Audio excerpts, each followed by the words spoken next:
tunda nnyaanya bivavava ebintu ng'ebyo. Katale kano nakajjamu 1993 nentandika okukola naye natandika n'obusente butono ddala gwali $1.5 by then.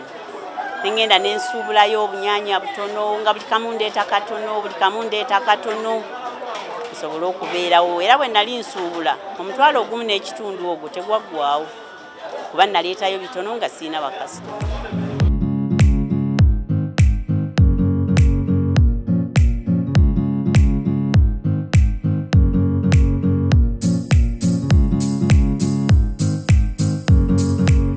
Twali tubeera Kololo ne tuvaayo ne tudda Ensambya ne tuvaayo nzeyi waffe n'alitayalinga ne tutandika okwepangisiza ne tupangisa ekitintale kati awo nga n'emirimu giganye entambula nzibu kugenda mu ttawuni kuba wabawala.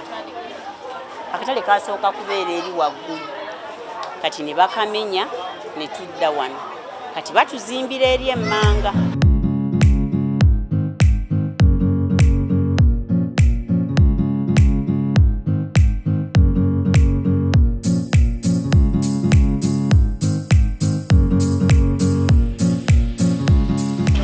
Omudaala nasooka kupangisa mubaamu emidaala egiri awo emyereere nojja n'opangisa notandikirawo mpolampola. By then oba zaali 15,000 ez'omudaala. Mu katale kano gy'okoma okugenda ng'ofuna bakasitoma naawe kapita eba egenda yeeyongerako. Abadde aleeta obutunda obw'2,000 n'olweta obw'5. Abadde aleeta akataasa k'ennyaanya n'oleeta akasero. Abadde aleeta akasero n'oleeta bokisi kusinziira ku bakasitoma ngeri ki gye bakola ki gye bagulamu n'ogenda nga weeyongeza. Ndi mu katale kokka sikyusangako ate era ntunda bino nnyaanya bivavava myaka giringa 24 nga mu 27. Ebirungi byenfunye mu katale mpeeredde abaana nzimbye ndabirira bakadde bange byonna bwebityo. Okusoomebwa kwe tufuna mu katale muno kubireeta olumu ne bigaana ne bitatambula bulungi ne bikuvundako naye era ng'ogenda otambula mpolampola bw'olaba kino nga kyagaanye ng'ate okyusaamu.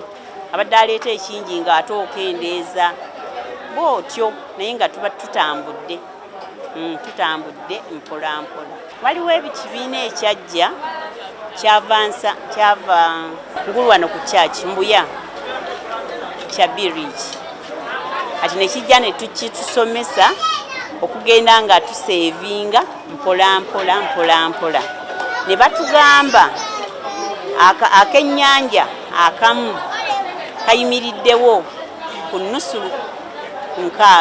nusulu kakaaga ati akatabaako kuba layini neggwayo egatta $3. Kati bw'oba oseevinga buli lwakusatu kati ne tuba nga tutuula lunaku lumu mu wiiki. Lumu mu wiiki lwe muyina okuseevinga ezo ssente. Bw'osobola okuseevinga obwennyanja 2 ng'oseevinze gumu 2. Bw'oseevinga obusatu nga gumu 8. Okuseevinga kuno kutuyamba bw'oba oyagala ssente ogendayo bakuwa okusinziira ku nseevingayo.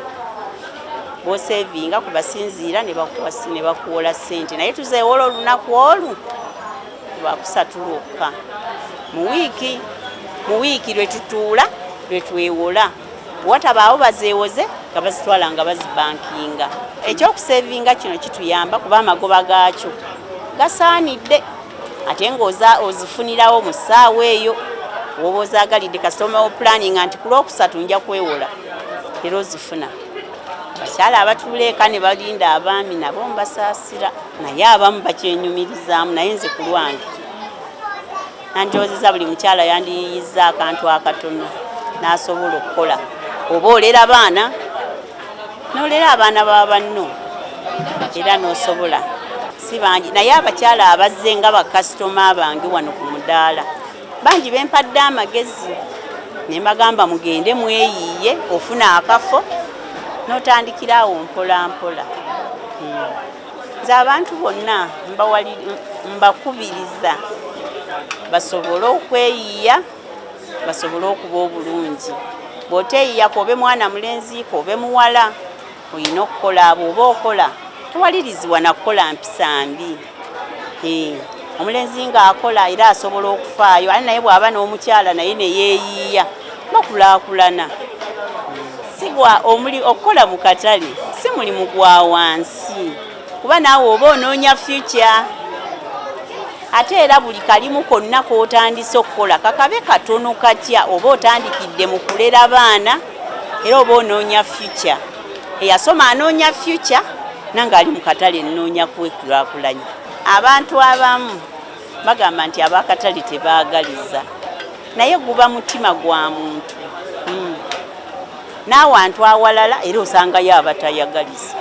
Ntumidde Adija Naggayi akola Nakasero Hardware, ne mama wange abeera Bugoye Mayidina Nakingi, Alani Kuluzi Maisani baby